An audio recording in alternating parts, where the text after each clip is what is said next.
레이더가 이게 난이도를 너무 높여버리면 이해하기 어렵고요. 난이도를 낮춰서 그냥 말씀드리는 게 조금 두루두루 이해하시는데 좋을 것 같습니다.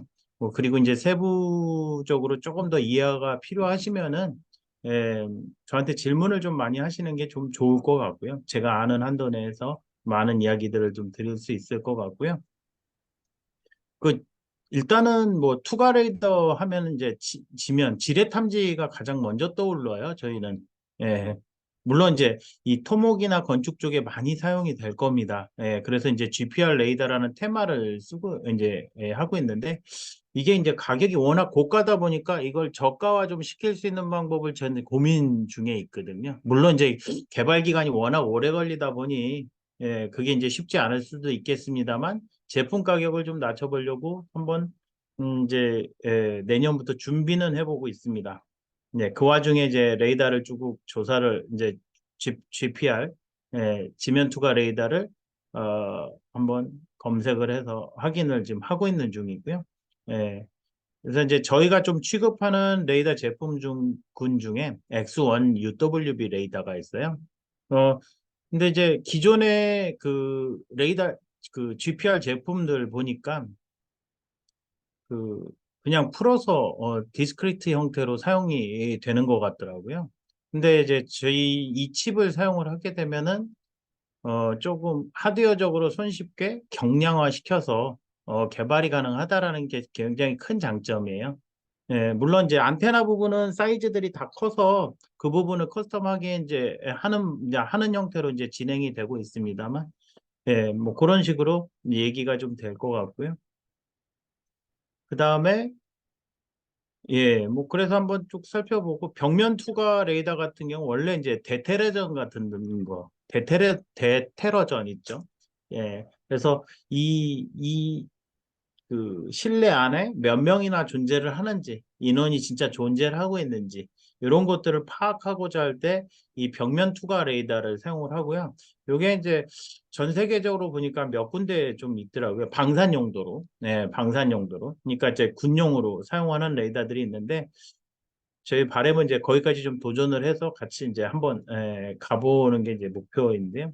실제 저희가 한 6, 7년 됐나? 뭐 그때쯤 개발한 이제 이력은 갖고 있어요. 내부 보안 과제로. 그래서 이제 이게 이제 사업화를 어떻게 할지에 대한 고민만 지금 하고 있는 상황인데요. 물론 이제 개발도 좀 오래 걸리긴 하겠지만, 예, 하여튼 뭐 그렇습니다. 그래서 오늘 이야기 드릴 내용은 이제 주파수 투과 특성을 간단하게 한번 설명을 드릴 거고요. 그 다음에 GPR이 뭔가, 요기의 개념을 좀 이야기를 드리고, 실제 GPR을 만들기 위한 그 레이더로서 IR-UWB를 좀 소개시켜 드리려고 하고요. 그 다음에 이제 실제 X1 레이더 모듈에 대해서 가볍게 이야기 드릴 거로 이제 목차는 잡아놨습니다. 그래서 이제 주파수 투과 특성이나 이제 이런 것들인데요. 결국은 레이더는 전파를 이용을 해서 전파를 이용해서 이 물체에 맞고 되돌아오는 수신파를 이용을 해서 여러 가지 행위들을 그러니까 어떤 물체의 본질들을 이해하는데 초점이 맞추어져 있거든요. 근데 이제 전파는 이제 주파수에 따라서 여러 가지 성질들이 좀 달라져요. 그 중에 이제 대표적인 게 이제 전파의 성질이라고 좀 표현을 해놨는데요. 직진성, 반사성, 불철성, 간섭성, 회전성. 뭐 이런 특성들을 기본적으로 가지고 있는데요. 뭐 직전성이라고 하면은 이제 여기서 팔을 쏜다고 하면은 송신해서 팔을 쏘면은 이제 직진을 해가는 거죠. 근데 이제 한 점에서 다른 점으로 전파가 이동하는 이제 성질인데요. 이게 주파수가 높아지면은 에너지가 강해져 버리기 때문에 직진성이 강해집니다. 여기 있는 물체만 인지를 하는 거죠. 이 외의 물체를 잘 인지하기 어렵다라는 얘기도 또 볼 수 있겠습니다. 네. 그래서 주파수가 높을수록 직진성이 강해진다. 반면에 또 감쇄성이라고 해요. 감쇄성은 또 떨어진다. 감세가 많아진다라는 얘기로 이해를 하시면 돼요. 감세가 많아진다. 그러니까 장거리 전송이나 장거리 센싱하기 쉽지는 않은 거죠. 요 감쇄가 나타나기 때문에. 그래서 이제 대책으로는 뭐가 있냐? 당연히 그 신호를 증폭시켜주는 증폭기를 이용을 해서 조금 더 원하는 거리까지 갈 수 있게 해주면 되겠죠. 그 다음에 반사성인데요. 반사성.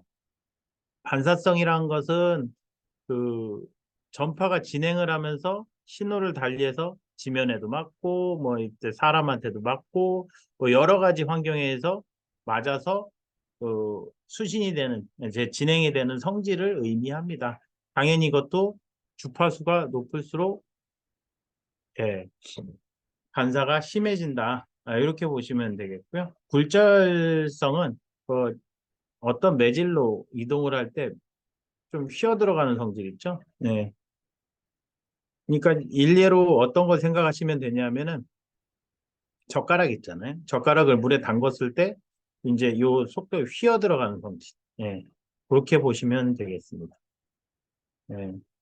그다음 굴절성이 있고 간섭성은 파원이 다른 두 전파가 상호 간섭을 일으키는 성질이라고 보시면 되겠고요. 상호 간의 간섭을 일으키면 어떻게 될까요? 신호가 열화가 되죠.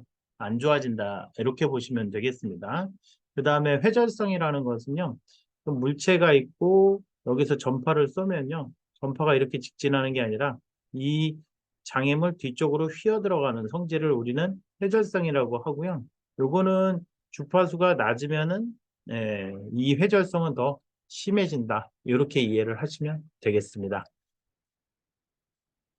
그래서 이제 뭐 통신에 적합한 주파수가 있는데요. 황금 주파수라고 표현을 하게 되고요. 그다음에 전파의 성질 중에 이제 요게 가장 이제 재밌는 얘기, 뭐 재밌다라는 표현은 특징적인 얘기인데요. 리시브드 파워, 즉 수신 파워, 얼마를 쐈을 때 어느 거리까지 도달하는가. 실제 이걸 측정하기는 매우 어려워요. 그 이유는요, 전자파 환경 자체가 어떻게 되어 있는지를 알 수가 없어서 거기에 따라서 다릅니다. 이 상황에 따라서 달라지기 때문에 그 이야기를 좀 드려보고요.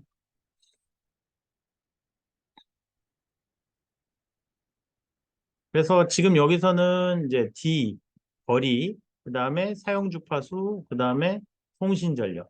그러면 이제 수신 전력이 나오니까요. 그래서 신호의 세기가 거리에 따라서 감소하는데요. 제곱분의 1로 비례해서 감소를 한다. 이렇게 보시면 되겠습니다. 예. 그 다음에 주파수가 낮은 거하고 높은 게 있잖아요. 그래서 주파수하고 낮은 거하고 높은 게 있을 때 그러면 같은 거리 선상에서 얼마의 전력으로 수신이 되는가 요 이야기예요. 그래서 실제 이제 전파의 성질을 잘 이해를 하기 위해서 조금 테스트를 조금 해볼 필요가 있어요. 그래서 이제 테스트하는 방법은 당연히 이제 시그널 제너레이터를 이용을 해서 쏴가지고 스펙트럼 분석기를 해서 받아서 실제 얼마만큼의 로스가 있는지를 좀 살펴보는 것도 좋은 방법이라고 볼 수 있겠습니다. 당연히 안테나에 따라서 좀 달라질 거니까 안테나를 어떤 거 쓸 건, 등방성을 쓸지, 등방성이라고 하면 요 전체적으로 그 파가 퍼지는 형태, 그 다음에 두 번째는 지향성,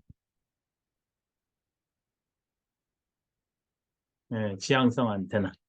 이렇게 될지에 대해서 두 가지 형태로 안테나를 이용을 해서 안테나 형태로 해서 확인을 좀 해보실 수는 있습니다. 그 다음에 이제 대기 특성인데요. 대기 특성. 그래서 이제 전체적으로 봤을 땐 대기 정지인데 솔직히 GPR이랑은 어떻게 보면 주파수 특성은 전혀 다르게 되죠. 왜 여기서 보시면 이게 10기가거든요. 여긴 400기가. 이게 그 GPR 용도의 주파수 대역은 좀 더 낮은 주파수들을 사용을 할 수 있는데요. 뭐 그런 것들을 좀 보실 필요가 있고요. 그 다음에 그래서 이제 물 분자하고 산소 분자에 의해서 영향을 받는다.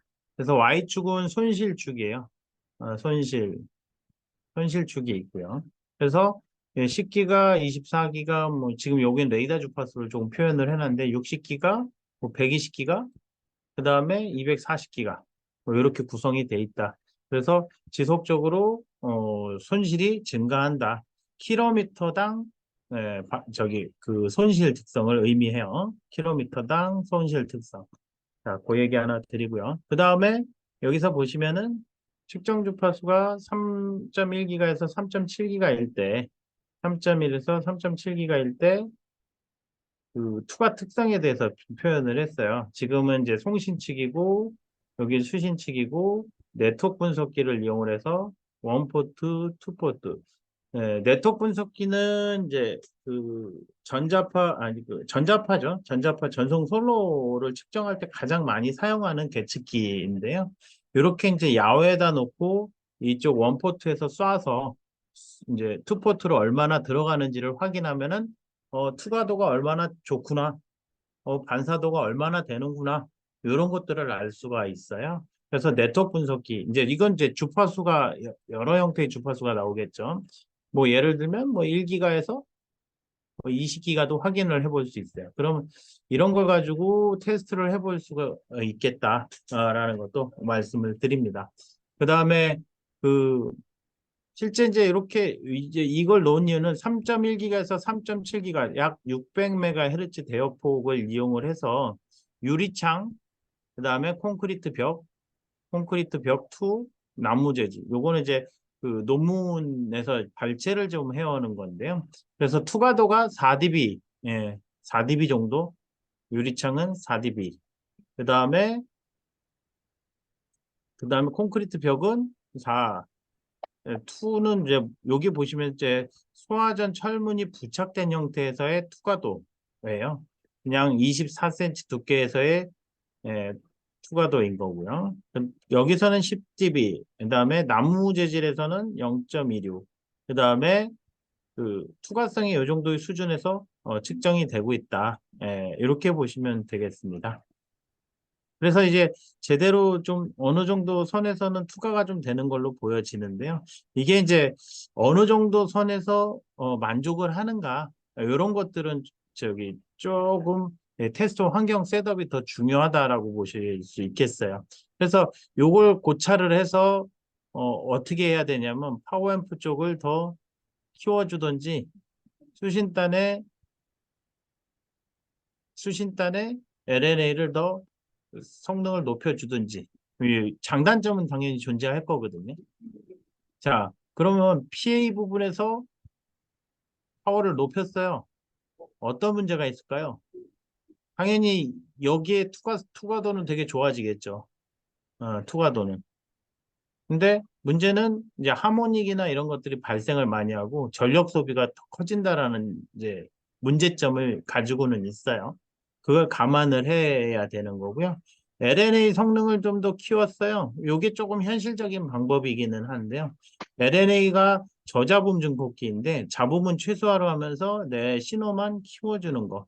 근데 어쨌든 간에 그 노이즈도 같이 커 가기 때문에 필터를 잘 이제 깔끔하게 달아주면은 어느 정도는 개선을 해볼 수 있다라는 거죠. 물론 하드웨어적으로 필터를 달아줄 수 있습니다만 그 소프트웨어적으로도 필터를 더 추가를 할 수 있기 때문에 그런 부분들은 더 봐야 된다라는 거고요. 그래서 뭐 측정 주파수가 낮은 주파수 대역에서는 잘 통과를 하고 있다라고 볼 수 있는데 여기에 보시면은요, 두 개를 좀 대별해서 봤어요. 측정 주파수 60기가일 때, 장애물이 있을 때 투과 특성을 한번 볼 거예요. 투과 특성. 요거는 이제 반사 특성이니까 필요가 제가 이야기할 거에서는 좀 빼주셔도 되고요. 자, 그래서 고무판, 나무판, 동판, 벽면, 스티로폼, 유리, 골판지, 철문, 파티션인데요. 우리가 조금 이제 이 봐도 고무는 그래도 투과를 하네요. 근데 이제 두께가 0.5cm밖에 안 되니까. 예. 되게 얇은 상황이네요. 그래도 투과는 한다라는 고무적인, 투과는 약간은 한다. 4dB 정도니까 당연히 송신 쪽에서 세게 쏴줘도 되지 않을까 싶고요. 나무판도 투과가 되고요. 동판은 근데 투과가 거의 안 된다라고 볼 수 있겠네요. 거의. 예, 벽면도 마찬가지고요.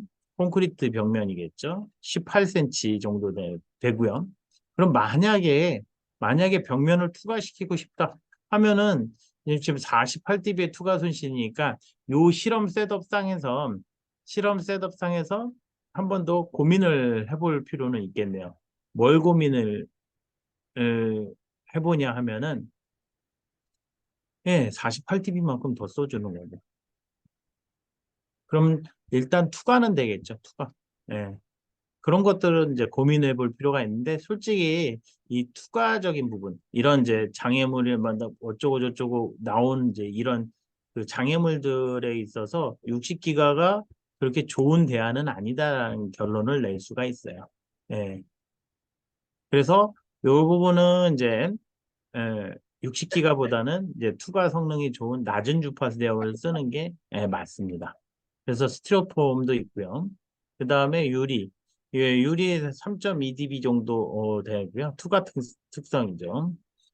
그러니까 이제 이런 것들이 좀 dB가 작아지면 투과 성능이 좀 좋다. 이렇게 볼 수 있고, 투과 손실이 많다라는 얘기는 잘 못 지나간다는 얘기로 보시면 돼요. 그렇게 보시면 되겠습니다. 음, 그 GPR 레이더는 아직까지는 아마 동판과 철판 등은 투과라기보다는 회절 성분이 아닐까.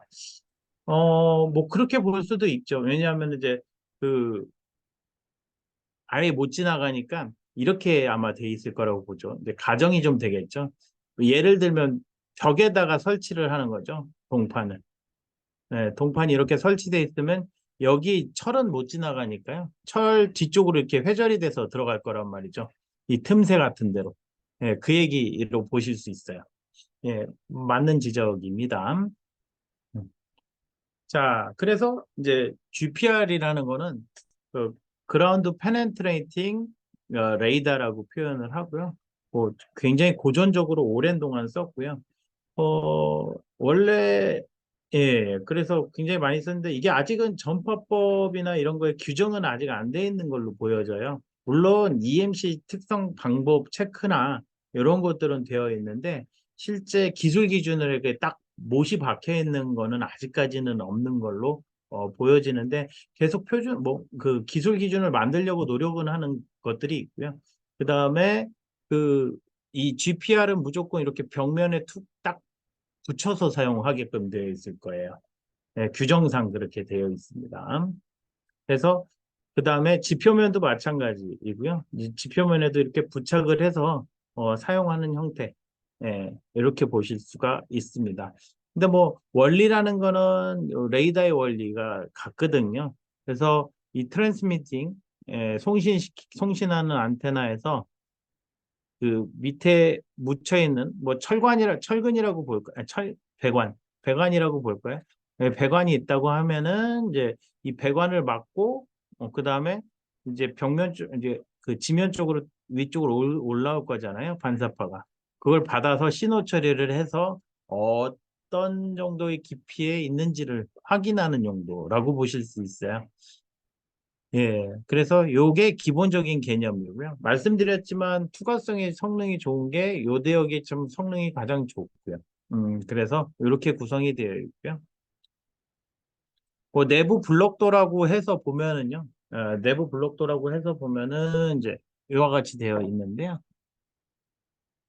예, 그래서 TX 안테나 쪽이 있고 RX 안테나 대부분 이제 이 GPR은 펄스 방식이 조금 더 많은 편에 속해요. 예. 그래서 요렇게 구성이 되어 있는데 여기서 보시면 펄스 제너레이터 있고 뭐 시간 맞춰서 타이밍 서킷 넣었을 거고 리시버 쪽에서는 그 타임을 알고 거기서부터 샘플링을 하고 데이터 프로세싱해서 디스플레이를 한다. 뭐 이렇게 구성이 되어 있는데 뭐 기본적인 블록도이니까요. 그러니까 쉽게 생각하셔도 무방합니다. 예, 어떻게 쉽게 생각하느냐. TX 쏘고 그냥 배관 철관 맞아가지고 수심파 받아가지고 신호 처리해서 어느 깊이에 있는지 예, 어느 깊이에 있는지를 파악을 하면 되고요. 근데 이제 여기서 이제 힘든 게 뭐냐면 이 층 자체가 상당히 복잡한 구조층이라고 보실 수 있어요. 예, 상당히 복잡한 층 구조로 이루어져 있다. 아, 그러니까 어떤 구조가 좀 될까요? 어떤 구조가 될까요? 그래서 그 어떤 구조라고 하면 뭐 여기 안에 토사의 성질도 다를 거고 습도도 다를 거고 그리고 밀도 부분도 다를 거잖아요. 그래서 뭐 여러 가지 복합된 형태로 다르기 때문에 그 지층마다 다른 형태의 반사파가 존재를 한다라는 것이. 그러니까 이 배관의 깊이에 이 특정 깊이에 있는 배관을 알기가 상당히 어렵다라는 거죠. 이제 신호 처리를 통해서 이렇게 이제 알아낼 수 있다. 이렇게 보시면 되겠습니다. 국내에도 이게 GPR을 개발하는 업체가 몇 군데 있을 거예요. 몇 군데. 그래서 그 얘기인 거고요. 그다음에 이제 요 매질별 상수인데요. 그래서 특성 기술은 뭐 계속 얘기를 하는 거지만 이제 투과하는 성질 이용해서 이제 확인을 하게 되고요. 그래서 어떤 영역에서도 물체가 감지가 되고요. 요 지금 이제 이렇게 해서 GPR을 사용을 하게 되면은 이 철근의 형태가 대략적으로 이제 비주얼하게 보여지기 때문에 이 철근의 상태를 또 알 수가 있고요. 예, 그런 얘기를 좀 드릴 수 있고 그 다음에 이제 이 전에 얘기 드렸지만 이 물체에 대한 유전율 값이 달라요. 다르다 보니까 거기에 의해서 반사파가 많이 틀려지기 때문에 그걸 찾아내는 게 일이겠죠. 여기서 뭐 공기, 금속, 물, 콘크리트, 모래 뭐 이렇게 어쩌고 저쩌고 쭉 나와 있잖아요. 그래서 이런 부분에 대한 이제 유전율이 특성이 틀리다라는 거 하나 말씀을 드릴 수 있고요. 그다음에 이제 그 두 가지 형태의 기술이 존재한다라고 보시면 되는데 그 전자 유도 방식이 하나가 있고 그다음에 레이더 방식이 존재를 해요. 그래서 여기에서는 어쨌든 간에 이제 그 철골물들을 이제 찾아내는 게 일이니까 거기에 의해서 유도 방식을 만들어내는 거고요. 그다음에 레이더 방식 같은 경우는 방금 얘기 드렸듯이 이제 그 반사파에 의해서 찾아내는 방법일 거고요. 그래서 이와 같이 이제 볼 수가 있겠습니다. 그래서 이제 중요한 거는 이 지하에 얼마의 심도까지 들어가는가도 중요하고요. 그다음에 해상도 부분 얼마나 좀 깔끔하게 깔끔하다라고 표현을 해야 될까요? 그렇게 이제 잘 보여질 수 있는 배관이나 뭐 이런 것들이 조금 더 명확하게 보여질 수 있는 거, 레이더 방식을 선호하는 게 일반적인 방식이다. 예, 단 또 이제 여러 가지 이유들이 이제 문제점들이 있겠죠. 밑에 보시는 바와 같이. 그래서 이런 이야기를 좀 드릴 수 있고요. 몇 가지 이제 제품을 뭐 제가 이제 제품 홍보하는 건 아닙니다만 뭐 찾다 보니까 이렇게 좀 방식들이 좀 나뉘어져 있어서 뭐 힐티 제품, 그 다음에 그 뭐 GSSI, 그 다음에 뭐 IDS 지오레이다라고 하는 데하고 예. 그래서 하나, 둘, 세 군데 업체 정도가 이제 보여져서 여기서 좀 이제 집어넣어 나와봤어요. 그래서 여기 보시면은 이제 여기서 주파수 대역이 이제 2.7 기가헤르츠. 예. 그 다음에 탐사 깊이가 50cm예요. 50cm. 그래서 이 두 가지를 좀 보시면 되는데, 뭐 실제 50cm 이하를 더 관측을 하고 싶다 하면은 좀 다른데, 뭐 실제 해봐야지 아는데, 왜 그러냐면은, 비 오는 날, 그래, 습기가 많은 날, 이 탐사 깊이가 달라지거든요. 그래서 정확도가 떨어진다라는 이제 의견이 좀 있어요. 그 다음에,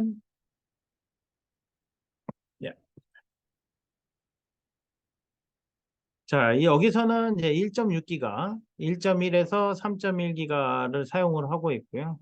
탐사 깊이는 20m라고 하는데 이것도 뭐 실제 뭐 제가 사용해 본 적은 없으니까 얘네 스펙대로 얘기를 하니까요.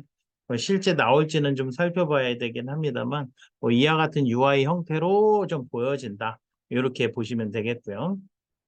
그 다음에 이제 2기가, 이것은 이제 2기가 대역에서 사용을 하고 이런 식으로 이제 비주얼하게 조금 더 시각화 프로그램 되어 있고요. 그 다음에 이제 간단하게 좀 보면은요. 여기서 이제 그 GPR 안테나 해서 이 표면층의 반사파가 있고요. 뭐 방수층이라고 되어 있더라고요. 그 다음에 철근층. 그래서 요게 세 가지 형태에서 갔다가 되돌아올 때 결국은 여기서 쏘는 게 전압이거든요. 펄스니까. 펄스를 쏴서 A1, A2, A3. 지금 여기서 알고자 하는 거는 요거거든요. 예, 그래서 A3의 팔을 철근층이다라고 인지를 할 수 있으면은 오케이. 예, 그게 이제 GPR인 거니까요. 그래서 이런 식으로 좀 비주얼하게 나온다라는 사실 하나 보실 수 있고요. 그 다음에 여기에 기술 검토란에 보시면 실제 그 주파수 대역마다 이 들어갈 수 있는 지면의 깊이, 그 벽면의 깊이가 존재를 해요. 그래서 그런 부분을 좀 살펴보고자 여기서 표현을 조금 해놨는데요. 여기서 보시면은 주파수에 따른 탐지 거리라고 표현을 해놨죠. 어, 자, 낮은 주파수에서는요, 굉장히 깊게 들어갈 수 있다. 단 300m라고 되어 있는데요. 뭐 실제 이제 300m인지는 좀 봐야 되겠지만, 요게 아이스네요. 그 빙판이라고 할까요? 빙판? 예, 빙판이 300m 정도 예, 깊이로 이제 들어갈 수 있다라고 볼 수가 있고요. 그 다음에 200MHz일 때는 8m, 뭐 대략적인 깊이니까요. 그 다음에 400MHz일 때는 2.5m, 그 다음에 100MHz일 때 30m, 270MHz 4m, 2.7GHz 때 50cm, 50cm 이렇게 구성이 되어 있다. 다만 여기서 그 더 깊이를 늘리고 싶으면은 좀 조작을 해야 되겠죠. 파워앰프나 그 LNA 요 부분에 감도 이제 그 증폭도를 더 올리게 되면은 조금 더 깊이를 원하는 깊이만큼 사용을 할 수 있다. 이렇게 이해를 하실 수 있겠습니다. 여기서 이제 그 저주파를 선택을 할 것이냐 아니면 고주파를 선택을 할 것이냐인데요. 그래서 그 저주파를 선택을 하면 당연히 이제 측정 거리가 깊어져요. 투과성이 좋아지니까. 그래서 설계가 원하는 이제 거기까지 들어가니까 되게 유리함이 있고요. 단점으로는 문제가 사이즈가 커져요.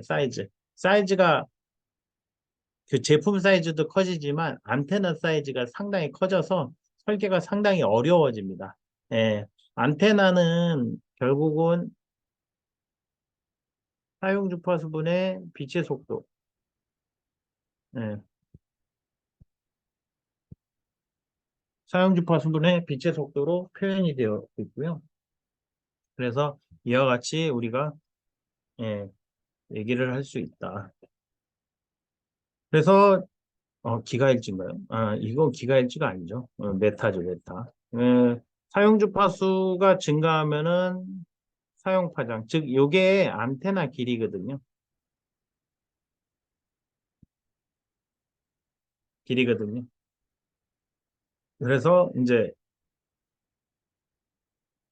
안테나 길이가 짧아지니까 그 사이즈가 좀 이제 작아지는데 반면에 예, 그 안테나 설계가 커지죠. 안테나 길이가 커지기 때문에 저주파 해석을 해서 어렵습니다. 예, 설계하기도 그 안테나가 있는데 저희 예, 그래서 고주파 대역을 선정을 해야 될까? 근데 정밀도 높고 해상도 높인데 측정 깊이가 그렇게 깊지가 않아요. 그래서 그런 부분들이 있고 설계가 어렵습니다. 예, 어렵다라는 단점이 존재를 한다. 그래서 이제 그 저주파로 갈수록 깊이는 깊어지는데요. 어, 고주파로 갈수록은 해상도, 조금 더 정밀하게 볼 수 있는 해상도가 좋아진다. 이렇게 이해를 하시면 되겠습니다. 응. 네, 저기 해줄게. 아이씨, 나 뭐, 어, 네, 그렇게 보시면 되겠고요. 그 다음에, 어?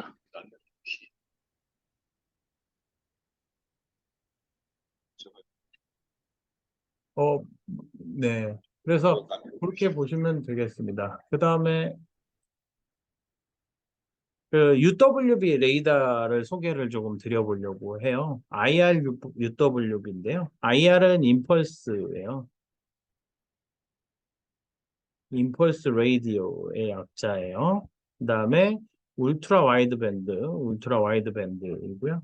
그러니까 일반적으로 얘기하는 UWB는 이제 그냥 그 대역폭이 3dB 대역폭이 결국은 500MHz 이상 되면은 요거 우린 UWB라고 표현을 하거든요. 예. 근데 순간적인 펄스, 시간 영역에서요. 순간적인 펄스 상태에서 송신이 되고 수신이 돼요. 예. 요게 UWB예요. 우리 UWB. 근데 UWB는 이제 기본적으로 41.3 dBm 메가헤르츠로 표현이 되어 있거든요. 그래서 3기가에서 10.6 기가헤르츠 사이에서 이제 UWB 대역이라고 표현을 할 수는 있는 겁니다. 근데 다르게 표현을 하면 어떤 대역이든 간에 뭐 100메가에서 1기가 사이 뭐 이런 것들도 UWB라고 표현을 하기는 해요. 표현. 근데 IRUWB는 기본적으로 전파법에 정해져 있는 거는 그렇고요. 그래서 그 근데 이제 GPR은 이렇게 그 대역이 아직은 결정이 되어 있지는 않아요. 일반적으로 사용하는 대역은 있지만 뭐 그렇게 보시면 되겠고요. 그래서 FCC 룰에서는 이렇게 구성이 되어 있다라고만 보시면 되겠고요. 그 다음에 그 밴드위스 그러니까 이렇게 보시면 되는데 시간 영역이 뒤에 나오네요. 뒤에 나온 거 먼저 볼게요. 예, 여기서 이제 그 시간 영역에서 펄스는요. 그 주파수 영역에선 광대역이에요. 광대역. 네, 광대역. 그러니까 되게 대역이 이제 스프레드 되죠. 반면에 이렇게 펄스를 쏘다 보니까 어떤 점이 보이나요? 예, 펄스 안에 있는 게 에너지 성분이잖아요.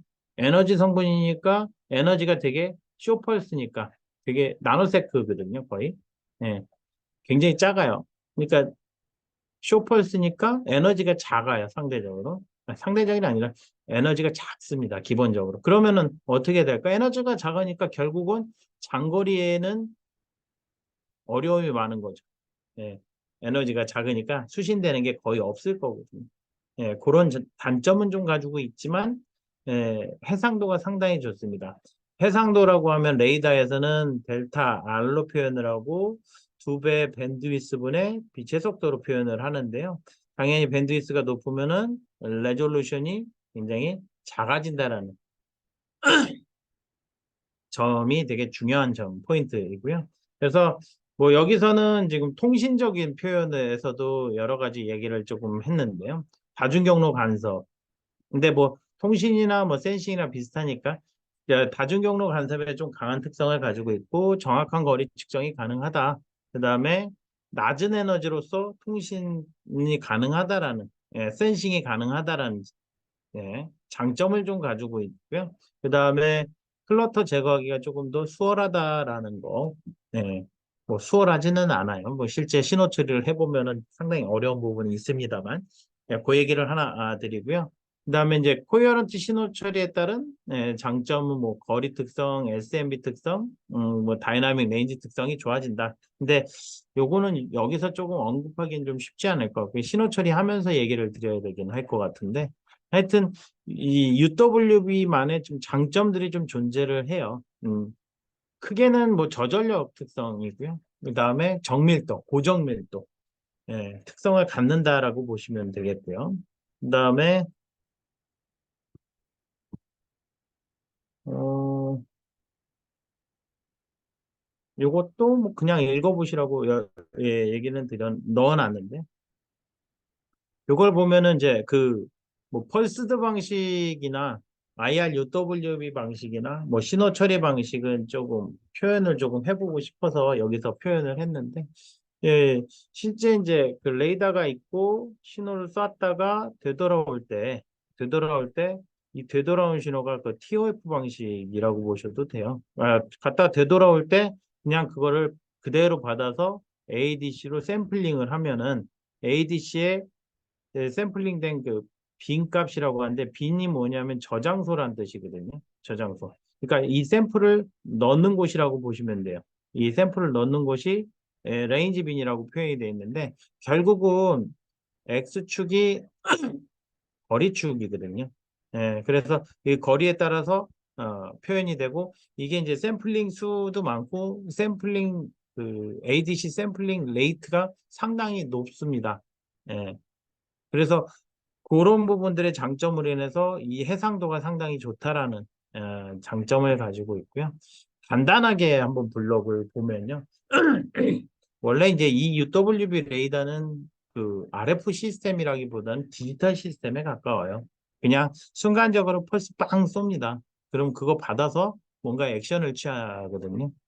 그래서 그냥 디지털 시스템에서 쇼 펄스가 빵 나간다라고 보셔도 무방한데요. 대신에 이제 안테나 이제 이런 것들을 보면은 그 해당되는 쇼 펄스를 프리퀀시 도메인에 맞춰서 주파수를 계산한 효과거든요. 뭐 여튼 간에 그렇고요. 그래서 뭐 한 레이더 프레임 간격에 그 요건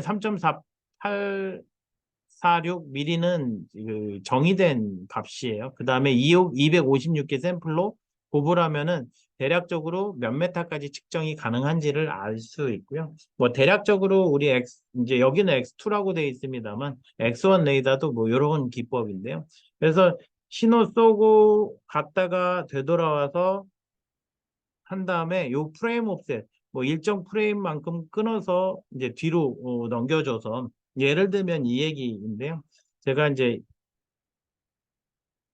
여기서 1m에서 10m까지 이제 볼 수 있는 거리라고 하면은 가볼 필요가 없거든요. 연산량도 많고 하기 때문에 이 부분을 5m부터 10m까지 보겠다 하면 이게 프레임 옵셋인 거거든요. 이 프레임 옵셋만큼 지연 줘가지고 거기서부터 샘플링을 시작을 하는 거죠. 근데 샘플링을 할 때 그냥 하는 게 아니라 하나씩 지연을 이제 비트 동시에 받아가지고 그걸 지연을 시켜가지고 샘플링을 시켜요.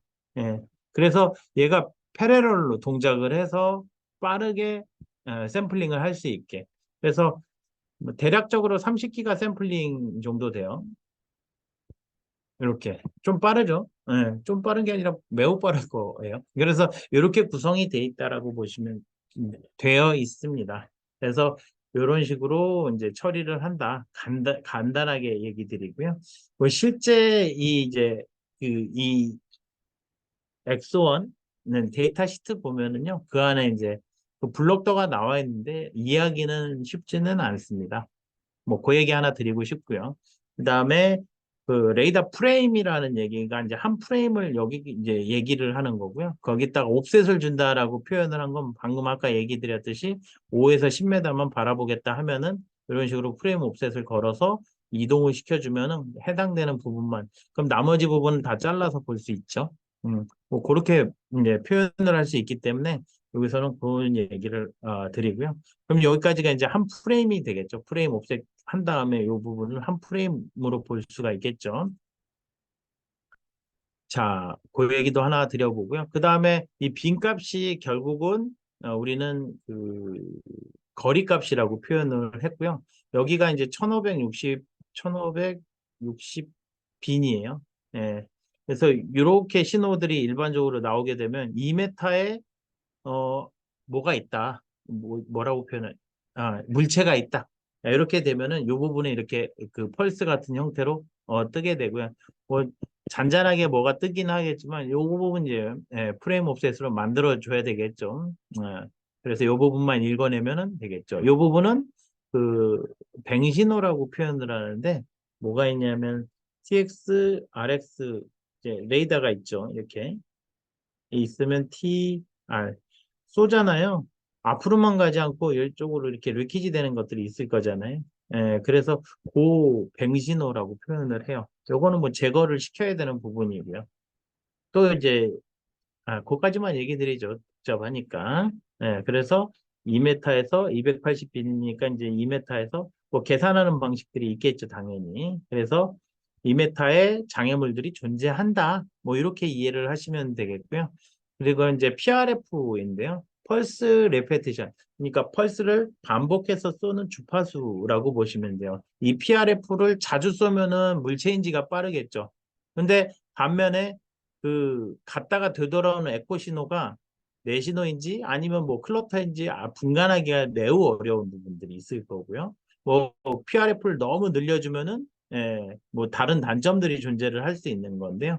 그래서 결국은 이제 PRF는 조절을 해줘야 된다. TX에서 신호를 쏘는 주기라고 보시면 무방하겠습니다. 그래서 많이 쏠 때하고 적게 쏠 때하고 이제 차이들에 따른 문제점들은 좀 존재를 하는데요. 그렇게 보시면 되겠고요. 그 다음에 이제 엑소온 레이더가 이제 GPR용이에요. 그라운드 페네트레이팅 레이더. 경량성을 매질에 따른 거리 데이터가 달라질 것 같은데 매질 데이터를 환경에 따라 세팅하고 측정하는 것인가요? 그렇게 되겠죠, 당연히. 예, 그러니까 한 번에 측정하지 않고 여러 번 측정을 해서 그 데이터 셋을 만들어야 돼요. 그 다음에 뭐 클러터를 뭐 제거를 하는 방법론들을 쓰겠죠, 당연히. 근데 이제 말씀하셨듯이 매질 데이터가 그냥 일정하게 하다면 다행인데 일정치가 않다라는 문제점이 있어서 장시간에 또 조금 데이터 셋을 만들어야 된다. 이런 이제 단점들을 가지고 있습니다. 업계 이야기를 들어보면요.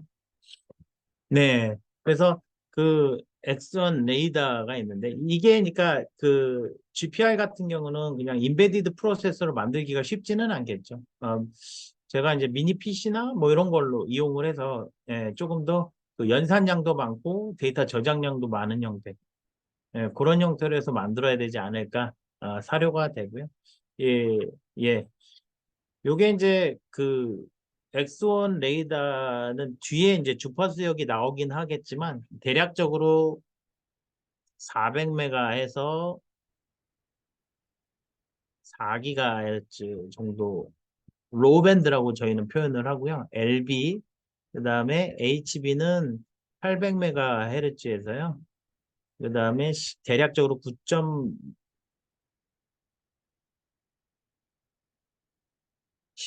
10.6기가 뭐 10.6기가 예, 요 정도인데요. 하이밴드 이렇게 표현을 합니다. 예, 로밴드는 뭐 일반적으로 GPR용으로 사용이 괜찮고요. HB 그 하이밴드는 그 메디칼 쪽 그러니까 이제 그 엑스레이 대체 용도로 연구가 많이 되고 있는 상황이다라고 보시면 되겠고요. 해상도도 좋고 그 대역폭이 상당히 넓잖아요. 그래서 그런 정밀도나 해상도 부분에 조금 탁월하기 때문에 HB를 사용을 하기도 하는데요. 뭐 둘 다 연구를 해보셔야겠죠. 저희 쪽에서도 마찬가지로 두 개의 형태를 이제 한번 고려를 해봐야 되는 거고요. 그래서 그런 얘기들을 할 수 있고요. 그래서 그 장점이 뭐냐면 기존의 그 GPR 레이더용 IC는 없을 거예요. 예, 제가 찾아봤는데 지금까지는 없었어요. 아마 앞으로도 나오긴 쉽지 않을 거예요. 그 이유인즉슨 수량이 안 되죠. 일단은 수량이 안 되기 때문에 쉽지는 않을 거고요. 대신에 이제 이 엑선 레이더는 지뢰 탐지용으로 먼저 개발을 했던 용도인 거고요. 실제 지금 나가고 있는 상황이에요. 양산이 돼서. 다만 이제 가격이 좀, 칩 가격이 상당히 높아요. 그도 그럴 것이 그 이유는 딱 하나죠. 수량이 안 되니까. 산업이 커지지가 않아서. 근데 앞으로 이 GPR이나 이런 것들은 좀 전망이 되게 높죠. 왜냐하면 싱크홀 문제가 하나가 존재를 하잖아요. 그리고 내부의 지질 탐사를 계속 해야 되기 때문에 요거를 어떻게 하면 저가를 할 것인가의 문제가 하나 있어요. 그래서 대안이 될 수 있고요. 또 하나가 뭐냐면 이제 근접 그 접근하지 못하는 지역에 이제 자율 로봇이나 이런 걸 보내줘야 되잖아요. 그 중에 하나가 이제 드론이 되겠죠. 드론에서는 문제가 가벼워야 돼요. 가벼워야 되는데 이 가볍게 만들려면은 이거밖에 대안이 없는 거죠. 트랜시버 형태로 만들어져 있어야지 조금 가볍게 만들 수가 있다라는 거예요. 그 이야기도 하나 드리고요. 그래서 뭐 지금 여기서 간단한 어플리케이션 표현을 해놓은 게 메디컬 그러니까 심박 감지를 하려고 표현을 해놓은 거고요. 그 다음에 실제 이제 심박호흡 감지를 해서 이제 살아있는지 유무 확인. 근데 솔직히 이런 것도 너무 비싸서 이걸로 하기엔 쉽지는 않아요. 음, 음. 그럼 뭘로 하냐면은 이제 여기에는 엑스포 칩이 있어요. 엑스포 IC를 사용을 해야 되고요. 요게 이제 실제 어플리케이션이고요. 그 다음에 요거 케이블 인스펙션하고 매트리얼 평가. 요 정도가 이제 이 엑스온 레이더 IC의 그 집, 그 사용 활용 분야라고 보실 수 있겠네요. 음. 뭐 이걸 이용을 해서 이제 제가 이제 권장 드리는 거는 그 드론에다 붙여서 쓸 수 있는 방법을 한번 고민을 해보시면 좋을 것 같고요. 두 번째, 엑스레이 대체 용도로 한번 고민을 해보시면 좋을 것 같아요. 아, 어떤 분 질문을 또 하셨는데, 요거 어레이 형태로 쓸 수 있어요. 예. 물론 이제 조금 기법이 좀 복잡하긴 하겠지만, 어레이로 쓸 수 있다. 예, 다만 칩 가격이 좀 비싸요. 100만 원대가 넘어요. 예, 그래서 실제 좀 가격이 좀 비싸서 좀 문제가 되기는 하지만 기본적으로 GPR에서는 어레이 타입으로 가야 되는 거고요. 네. 그래서 어레이 타입으로 사용을 해야 된다. 요거 하나 보실 수 있겠고요.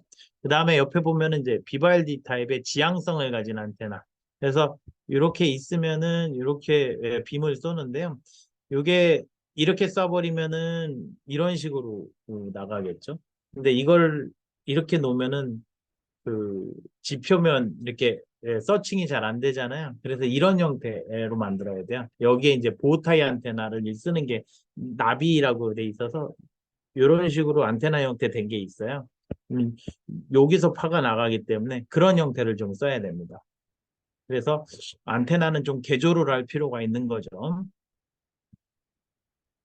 그다음에 뭐 재원은 이제 이게 저전력 특성을 가지고 있기는 한데요. 뭐 티피컬하게 116mm, 6mm 와트 정도니까 상당히 작죠. 그다음에 서플라이 볼테이지가 1.2V예요. 예. 그다음에 여기 2.5V짜리 들어가는 게 있고 실제 이제 하이 볼테이지 뭐 여기서는 지금 그냥 일반적인 그 IC의 칩에 들어가는 형태인 거고요. 여기서는 실제 아웃풋 엑스온 레이더의 아웃풋 볼테이지는 여기 보시는 바와 같이 한 500mV 볼트예요. 500mV 볼트. 상당히 작죠. 네. 그래서 여기 엑스원 레이더의 IPG0, IPG1, 로밴드, 하이밴드, 미디엄 밴드라는 표현을 쓰는데요. 저희는 이제 하이밴드라는 표현을 쓰기는 합니다만, 요게 이제 그 스위칭 돼서 쓸 수는 있습니다. 뭐 여튼 간에 뭐 그렇고요. 그래서 그 밴드위스는 뭐 이와 같이 아까 얘기 드렸지만 로밴드, 하이밴드는 이제 800메가에서부터 그 10기가대역까지 대략적으로 보시면 되겠고요. 그 다음에 여기는 400메가에서부터 4기가 정도까지 대략적으로 보시면 되겠습니다. 그래서 이제 레졸루션 33.8피코니까 이게 되게 작은 레졸루션이다라는 걸 볼 수가 있고요. 그 다음에 뭐 대략적으로 이렇게 보시면 되겠고 그 파형 한번 볼게요. 파형이 어떻게 생겼는지. 파형은 이와 같이 생겼어요. 그러니까 로밴드 상에서는 이런 식으로 여기서 밴드위스를 체크하는 건 이렇게 체크를 하거든요. 예, 그래서 이런 식으로 체크를 하니까 여기서 이제 그 규정된 그 10dB 대역폭을 쓸 거예요. 여기서는. 그래서 여기에 따른 대역폭. 그러니까 그 주파수 대역폭 얘기하기에 상당히 껄끄럽기는 하죠. 뭐 여튼 간에 그렇고요. 실제 그 펄스의 쉐입, 타임 도메인에서 보면 이와 같이 그 로밴드에서는 이와 같이 나타난다. 이것도 특허라고 하더라고요. 이 노벨 다사에. 그다음에 쇼펄스 형태로 만들어진다. 예, 이렇게 보시면 되겠습니다. 해상도 부분에서는 이와 같이 좀 해상도가 보여지는데요. 이 달걀 세 개를 놓고 이 세 개를 분리할 수 있는 형태. 뭐 잘 분리가 되어 있죠. 실제 이거는 이제 논문 데이터기는 할 건데요. 그래서 잘 분리되고 있다는 걸 세 개로 인지를 할 수가 있잖아요. 그래서 이렇게 보여진다라는 얘기를 하고 싶어서 올려놨습니다. 자, 그래서 이제 이거를 어떻게 활용하느냐. 예, 싱크홀 분석을 한다든지, 벽 투과를 하다든지, 싱크홀 분석하는 게 국내 그 장비가 대부분 이제 외산에 디펜드 되어 있어서 조금 소개를 드린 거거든요. 그래서 이렇게 이제 그 국산화를 좀 할 수는 있겠다라는 거 하고요. 벽 투과 이 내부에 뭐 인원이 얼마나 들어가 있는지, 그 다음에 철근 감지, 그 다음에 지뢰 탐지 같은 용도로 사용을 해볼 수 있고요. 조금 더 나가서는 이런 식으로 안전진단, 대부분 안전진단하고 지질검사예요. 매설물 탐지. 이 정도가 가장 큰 카테고리고, 그 다음 단계가 뭐 오염 지역 환경인데, 이게 어떤 요인에 의해서 오염이 되는지를 이제 그 토질 분석을 해야 되겠죠. 그 다음에 군용 형태하고 뭐 고고학 분야에서 사용을 한다. 문화재 발굴할 때 되게 좀 좋긴 하겠다 싶은데요. 물론 이제 제 생각이죠. 이제 활용하시는 분의 이제 차이에 따라서 달라지기는 할 것입니다. 그렇게 좀 이야기를 드릴 수가 있고요. 응용 분야는 되게 많은 상황이고, 이 엑선 레이더가 지금까지 소개가 거의 안 됐어요. 아마 전 세계적으로도 유일한 IC이기는 합니다. 별로 좋지는 않아요. 유일한 게. 다만 그 군용으로는 지금 계속 공급을 하고 있는 상황이어서 뭐 그런 거를 볼 수가 있고요. 그래서 지금 이렇게 소개해드린 이유는 이걸 가지고 이제 이 GPR 쪽에 좀 많이 활용을 해볼 수 있다라는 얘기를 좀 드려보고자 오늘 세미나를 개최하게 된 것입니다. 혹시 뭐 질문 있으시면은 질문하셔도 되겠습니다.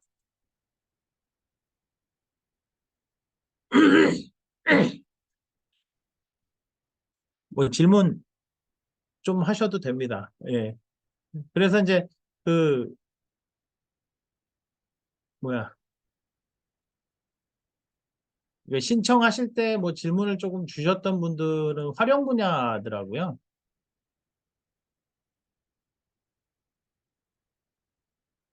네, 그 X1 레이더는 뭐 미니 PC를 활용할 때 시리얼이나 뭐 USB로 해서 활용은 가능하죠. 그 인터페이스는 요 X1 레이더 인터페이스는 그 SPI로 되어 있어요.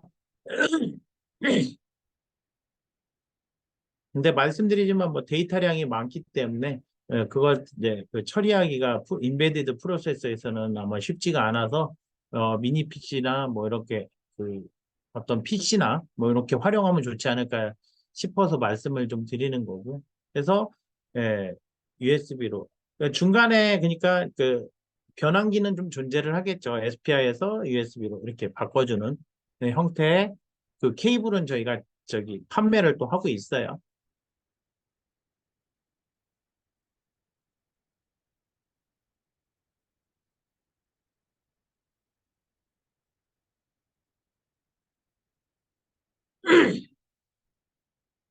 지금 뭐 우크라이나전 하는데도 그 GP 그 뭐야 많이 묻혀져 있다고 하잖아요. 예, 뭐죠? 지뢰라고 하죠, 지뢰. 예, 지뢰가 많이 묻혀져 있는데 뭐 그런 부분들도 있으니까 지금 이거가 지금 외국에서는 많이 찾는다고 해요. 예,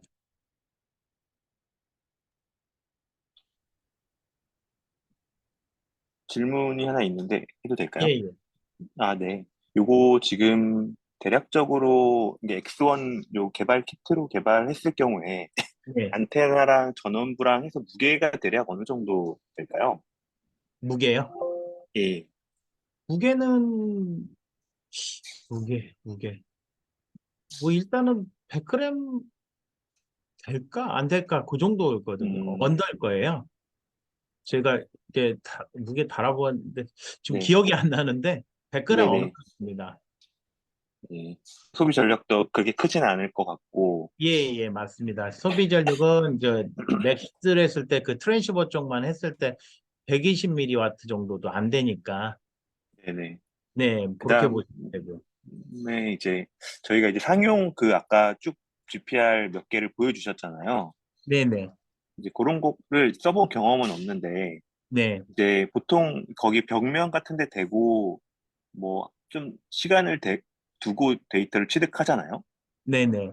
이게 대략 시간을 어느 정도 잡아야 되고 상용품 대비 이걸로 개발했을 때 성능 같은 거의 차이라고 해야 될까요? 그런 거는 어느 정도일지. 어, 그거의 측정 시간은 저도 이렇게 막 측정해서 해본 적은 없어요. 네네. 다만 이제 그게 그렇게 막 빠른 시간에 체크를 하는 거는 아니라고는 알고 있고요. 그 네. 다음에 뭐 여쭤보셨죠? 하나가 더. 그 다음에 이제 상용품도 사실 보면 이게 UWB-IR 기술을 이용해서 지금 X1 레이더 하는 거 같은데 네, 그런 것들도 다 이런 UWB-IR 기반이고 성능도 요거 X1 기반으로 개발을 하면은 네. 상용품과 유사한 성능을 얻을 수 있는 건지. 아, 근데 이제 기존에 저 이야기는 들었는데요. 그냥 이게 아마 기존 그 제품들보다 주파수 역이 더 넓을 거예요. 그러다 보니까 해상도가 상당히 좋아서 신호 처리하는 데도 상당히 용이하다라는 그 평이 있습니다. 평이. 그래서 음, 기존보다는 좀 더 우수한 특성을 갖지 않을까라고 이제 조심스럽게 말씀을 좀 드릴 수 있고요.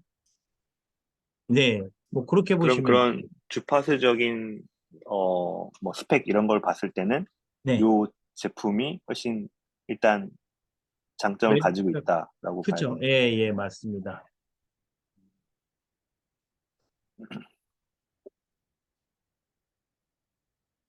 그래서 이제 말씀을 더 드리면은 이제 메디칼 쪽으로도 많이 연구를 하고 있어요. 요 칩 가지고. 그리고 네네. 실제 왜 유럽 쪽에서 좀 많이 하고 있습니다.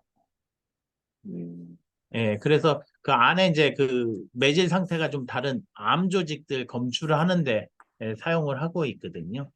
뭐 실제 이제 조금씩 아마 가시화가 되고 있는 거는 같아요. 네. 그다음에 GPR 장비를 보면 통신이 블루투스 같은 무선으로도 하던데 한번 거쳐서 그 블루투스 포맷으로서 날려주겠죠. 예. 그래서 PC 쪽으로 쏘는 건데 블루투스의 기능이 진짜 그 데이터를 보내는 건지 아니면 결과값만 보낼 수 있겠죠. 뭐 그렇게 해서 보낼 것 같은데요. 블루투스를 쓴다면은. 네. 탐사 속도에 대해서는 저희도 이게 측정을 해본 적은 없어요. 고객사에서 얘기를 해주지 않는 이상은 저희도 모르거든요. 요거 그 제가 중간에 계속 인터럽트가 네. 있어서 중간중간 못 들었는데 네. 자료나 아니면 이거를 다시 들을 수 있게 공유가 가능하신가요? 아마 이거 저기 세미나 녹화해서 업로드 할 네네. 겁니다. 아, 네네네. 예, 알겠습니다. 그리고 자료는 아마 보내드릴 거고요. 예, 예. 예, 그 다음에 송신파형은 아까 얘기 드렸듯이 잠깐만요.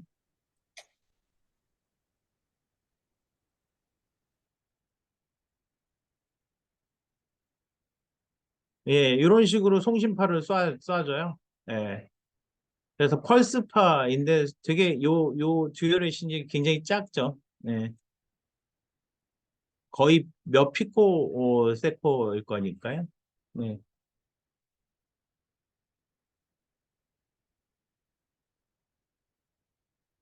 여러 방향이라는 표현은 조금 애매한데요. 한 방향으로 지속적으로 쏘겠죠. 그래서 그걸 모아가지고 3D 데이터 처리를 하는 겁니다. 후처리예요, 그건.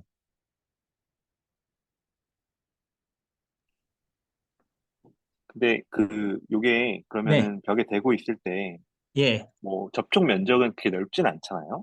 그렇죠. 뭐 근데 안테나 그 정도 보시면 벽을 하나, 그 내부를 어느 정도까지 커버할 수 있는 거예요? 접촉 면적만큼만 가능한 거야? 아니면 좀 더 넓은 영역이 가능한 거의 거야? 근데 이제 이게 거의 지향성을 가지고 만들기 때문에 네. 예, 안테나에 디펜드 할 거거든요.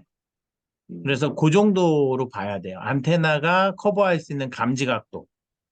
그러니까 일반적으로 이걸 뭐 등방성으로 만들지는 않기 때문에 한 4, 50도 정도 되지 않을까. 음. 예, 수평면 이렇게 이제 이렇게 밀었을 때요. 아래로 바라보았을 때. 뭐 그렇게 보시면 되겠네요.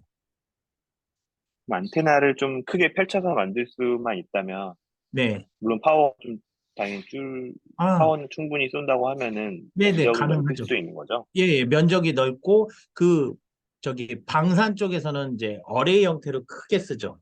예, 음, 아마 탱크 같은 거가 있을 텐데 잠시만요. 어플리케이션에 있나? 예, 요거 있죠, 요거.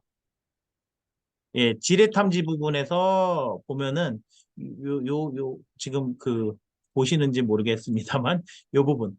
예, 이게 면적이 되게 넓게 해서 예, 만들어진 형태예요.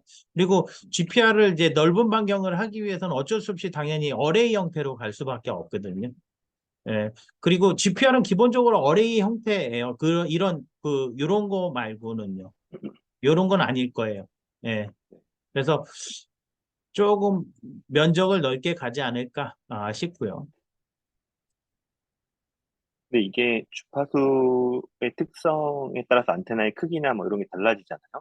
예, 맞습니다. 근데 그 어레이 안테나로 가면 좀 일반적으로는 커질 수밖에 없을 것 같긴 한데 네. 그냥 이렇게 보통 2.4기가 와이파이 안테나처럼 막대 형태의 안테나를 여러 개 달아서도 만들 수가 있을까요? 안테나를? 안 돼요. 그건 안 되나요? 예, 이게 지향성을 보고 이렇게 예, 네, 가야 되기 때문에 예, 그 네, 안테나 타입이 일반적으로 이제 패치 형태로밖에 못 갈 거예요. 음, 예. 그리고 이제 외장형 안테나처럼 그 말씀하셨던 안테나는 등방성이거든요, 다. 그런 네, 형태. 그러니까 쉽지는 않죠. 등방성이면은 어쨌든 간에 이득이 떨어져요. 그렇게 높지가 않아서. 네, 네. 그래서 지향성으로 갈 수밖에 없습니다, 기본적으로. 그래서 패치 형태로 갈 수밖에 없어요. 그러니까 모든 이제 것들이 그런 패치 형태가 되고요. 하나는 또 다른 게 아까 처음에 제시된 게 하나가 있었을 건데,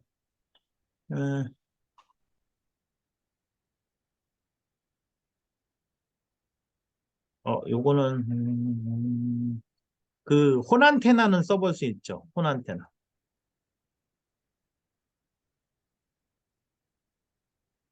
뭐, 여기 없네요. 네. 혼안테나처럼 이렇게 써볼 수는 있어요. 뭐, 그거 빼고는 쉽지는 않을 겁니다. 네. 그 다음에, 예, 지향성 안테나로 이동해서 쓰는 게 가장 일반적인 형태고요. 그렇게밖에 못해요. 지향성 안테나가 이득이 높기 때문에 그렇고요. 한쪽 면만 바라봐서 조금, 그러니까 결국은 이 조그만 그 형태의 반사파를 잘 캐치해내려면요. 그 조금 지향각이 높고 파워가 세야지 제대로 돌아올 거잖아요. 파워를 늘릴 수 있는 방법, 거리를 이제 정확하게 해상도를 볼 수 있는 방법이 두 가지예요. 하나는 파워 앰프를 늘리는 방법, 하나는 이제 LNA 늘리는 방법, 세 가지네요. 안테나 이득을 늘리는 방법. 예, 이렇게 보실 수 있습니다. 그 엑선 레이더로 최소 면적의 한 부분을 측정할 때 유의미한 데이터를 가져올 수 있는 시간은 어느 정도인지는 말씀드렸지만 이제 고객사로부터 들어본 적이 없어요. 그냥 안 가르쳐 주니까. 예. 그래서 이게 뭐 대신에 이제 실시간성을 갖고 있어서 그런 부분들은 이제 조금 캐치를 해봐야 되는 상황일 거고요. 그리고 이제 그 지질에 대한 정보를 가장 많이 갖고 있는 데가 지질연구원이에요. 예, 그래서 만약에 이제 이런 그 밑에 지면 투과나 뭐 이런 거에 조금 뭐 협조를 받으려면은 협조를 받으려면은 그 뭐 해야 되죠? 네, 그쪽에 그 조금 도움을 받는 것도 좋은 방법이고요. 빅데이터가 아마 있을 것 같은데.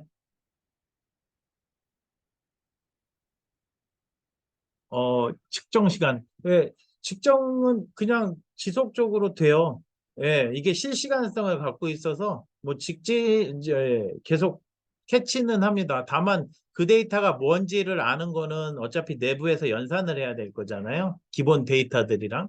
그래서 그 데이터들은 프로세스의 시간에 디펜드해서 근데 뭐 거의 실시간성으로 가져올 수 있기 때문에 그렇게 막 오랜 시간 걸리지는 않을 거예요. 한 31분? 네, 1분 안에 예, 가능할 거고요. 그거는 그래서 이제 조금 유도리가 있어야 될 것 같아요. 예. 그 다음에 그 세 가지 중에 어, 원래는 파워하고 안테나 이득 늘리는 게 제일 좋은 방법 중에 하나죠. 파워를 높여야 SMB가 좋아지거든요, 기본적으로. 그래서 앰프의 파워, TX 파워를 늘리는 게 가장 일반적인 방법일 거고. 근데 이제 전파법에 문제가 되니까 LNA 쪽에 증폭도를 올리는 거죠, 방법은. 예, LNA 쪽은 전파법에 위배가 안 되기 때문에. 근데 두 개를 다, 그 다음에 안테나까지 세 가지 팩터를 다 같이 증가시키는 게 일반적인 방법일 겁니다. 네, 뭐 그렇게 얘기를 드릴 수 있겠습니다. 뭐 질문이 더 있으신가요?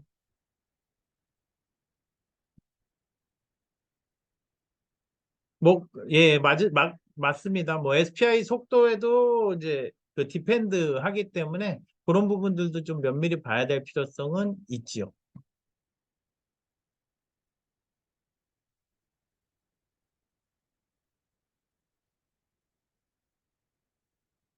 세라믹 기판은 쓸 일은 아직 없는데 그거는 이제 밀리미터 파 쪽에서나 조금 쓸 일이 좀 있을 것 같은데요. 네, 세라믹 기판을 쓸 이유가 있나요? 있으시면은 이제 그거 가지고 좀 이제 얘기를 또 드릴 게 많기는 할 것 같은데 가격이 비싸서 잘 안 쓰잖아요. 예, RF 성능이 좋아진다? 예, 그 로스 특성들이 다 좋아요, 팩터들이. 근데 문제는 이제 가격이 비싸다는 문제가 하나가 있는 거고요. 그래서 그걸 싸게 만들려고 노력을 하는데, 예, 네, 뭐 그렇습니다. RF적으로는 특성은 좋은 쪽으로 가죠.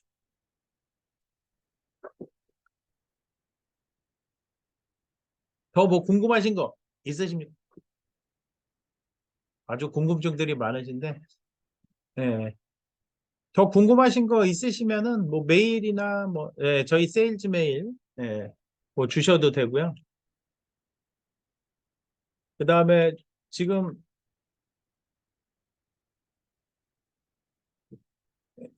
아마 요 강의 내용은 아마 그 영상은 아마 유튜브나 이런 데 올릴 거예요, 아마. 예, 그리고 그 세미나 자료는 아마 또 링크를 보내드릴 거고요. 뭐 그렇게 아마 진행이 될 겁니다. 예, 그러면 오늘 이제 세미나는 이것으로써 종료하도록 하고요. 뭐 추후에 UWB 관련해서 조금 기회가 계속해서 뭐 주기적으로 할 건데 올해는 아마 이렇게 마무리가 될 것 같고요. 네. FPGA는 개발을 하지는 않고 협력업체 통해서 개발을 드리죠. 예, 예, 예.